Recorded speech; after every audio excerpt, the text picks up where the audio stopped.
Hi, Andrew Bell here, coming to you from the Gold Coast, where I can pleasingly report that spring has certainly produced a flurry of activity.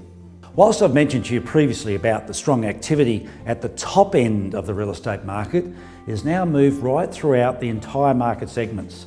A great example of this is our Southport office, where they're currently averaging close to a sale a day, whereas at the same time last year, they were hard pressed to record a sale a week. So right through from our most northern offices at Yatala and Coomera, and down through to our offices at Hope Island, Sanctuary Cove, Monterey Keys, and then to the central markets of Southport, Main Beach, Surfers Paradise and Benowa, there is incredible buyer activity.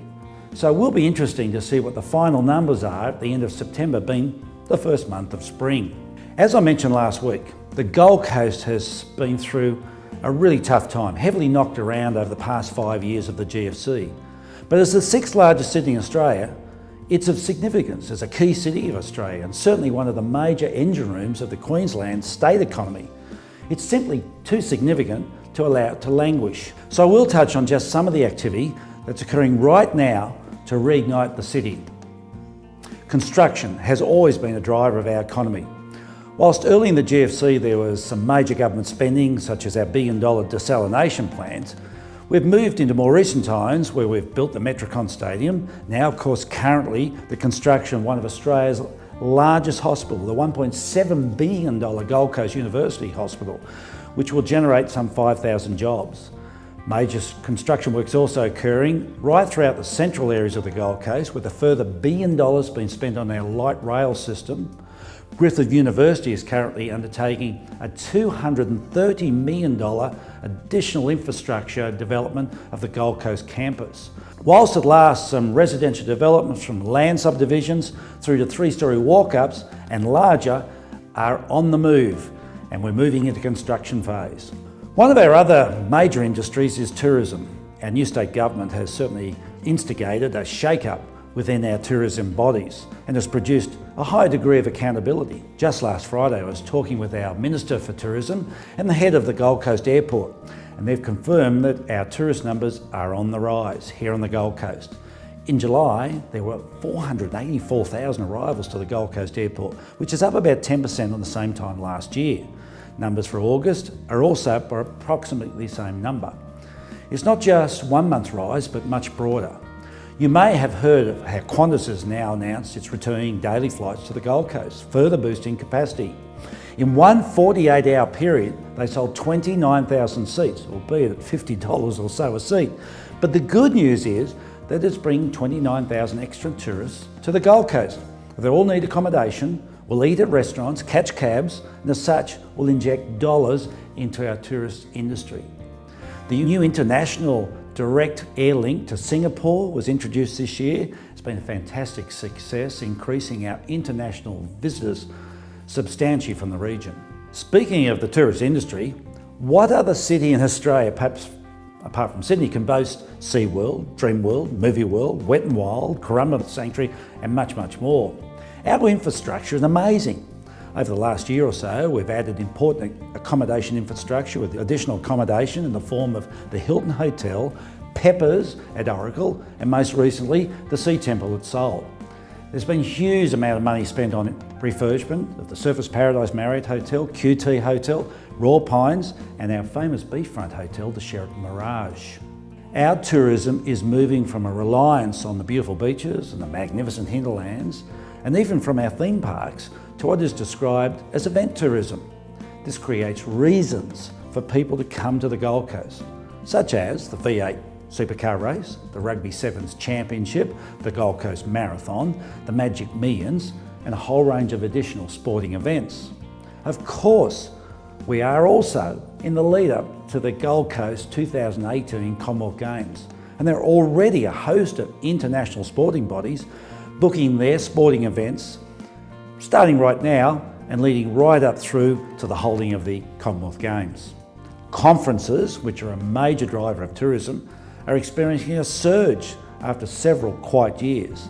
The Gold Coast is once again the preferred destination, and it's helping fill our hotels. There's no question that there is a major tourism revival, and there is plenty more events in the pipeline to continue to grow this industry. Population growth is important, very important to the Gold Coast. And despite slowing migration, the Gold Coast remains Australia's fastest growing region. We've had a 15% increase in our population over the past 5 years, and that's during a slow period. A lot of retirement, postponed during the GFC years, is now starting to enter that decade period where baby boomers will retire in great numbers. And the Gold Coast will be the main beneficiary of those retirement dollars coming our way. Unemployment, however, has remained an issue. But we are down from our peak of 8.1%, and we've been bouncing all over the shop, but currently at 7.1%. With construction and tourism gaining momentum, we should start to see a significant dent in these numbers as well. You know, Gold Coast residents now hold the title as the #1 saver in the entire country, boosting our savings by about 8% over the past year. This means that household budgets have been in repair mode and that we have a much stronger financial base. And there is capacity out there in this local Gold Coast market for Gold Coasters to get back out spending money once again. You know, the Gold Coast is also ranked #3 in the list of Australian locations expected to suffer the most severe housing shortage in the future.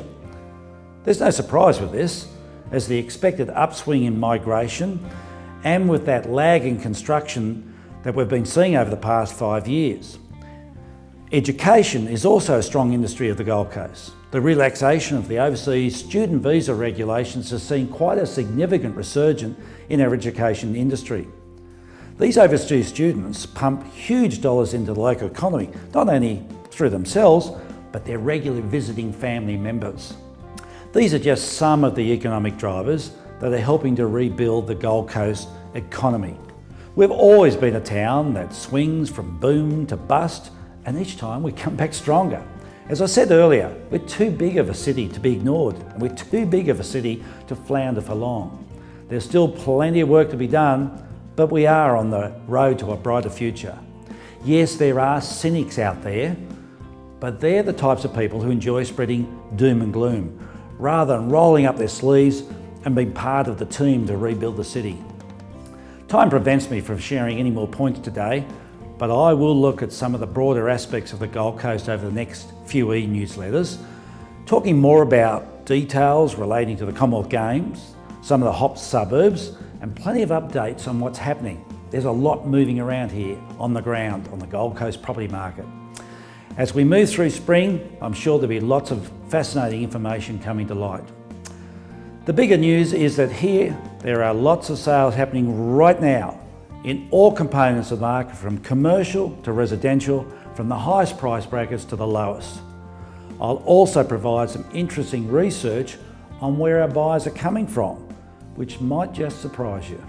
Well, that's it for this week. Kind regards. Catch you next time.